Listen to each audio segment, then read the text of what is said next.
നമുക്കിന്നേ കങ്കാരുനെ നല്ല കുരുമുളകൊക്കെ ഇട്ടിട്ട് വറുത്തങ്ങട് അടിച്ചാലോ? ഞാൻ കാര്യമായിട്ട് പറഞ്ഞാണ് കേട്ടോ. ഇതാണ് കങ്കാരു മീറ്റ്. ഇത് 98% ഫാറ്റ് ഫ്രീ ആണ് കേട്ടോ, ഗ്ലൂട്ടൻ ഫ്രീ ആണ്. അതെ, കങ്കാരു മീറ്റ് നല്ല വിനാഗിരിയൊക്കെ ഒഴിച്ചൊരു 3 to 4 ടൈംസ് കഴുകി വാരി എന്നിട്ട് ഇത്രയും സാധനങ്ങൾ കുക്കറിനകത്തോട്ട് ഇട്ടിട്ട് നമുക്കതൊന്ന് വേവിച്ചെടുക്കാം കേട്ടോ. അതിന് മുന്നായിട്ട് നമുക്ക് മഞ്ഞൾപ്പൊടി, മുളക് പൊടി, മല്ലിപ്പൊടി, ഗരം മസാല ഇതെല്ലാം ഒരു ഫ്രൈങ് പാനിൽ നന്നായിട്ട് ചൂടാക്കിയിട്ട് ഇടണം കേട്ടോ. ഇതിനെ നമുക്ക് വെടിയിറച്ചി, കാട്ടിറച്ചി അങ്ങനെയൊക്കെ വേണമെങ്കിൽ പറയാം കേട്ടോ. ഞാനിത് ബീഫ് വേവിക്കുന്ന പോലെ തന്നെ സെയിം ആ ഒരു പാറ്റേണിൽ തന്നെയാട്ടോ വേവിച്ചെടുത്തേക്കണേ.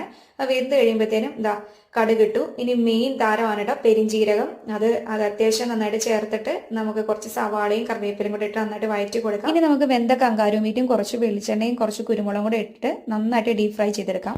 ശേഷം ടെസ്റ്റർമാരാരെങ്കിലും ഉണ്ടെങ്കിൽ അവരെ വിളിക്കാം. നല്ല സൂപ്പർ ടേസ്റ്റ് കേട്ടോ. നല്ല ബീഫ് പോലെ തന്നെയാണ് ടെക്സ്ചറും. നല്ല നല്ല ക്രഞ്ചി ആയിട്ടിരിക്കുന്നു. നല്ല സൂപ്പർ.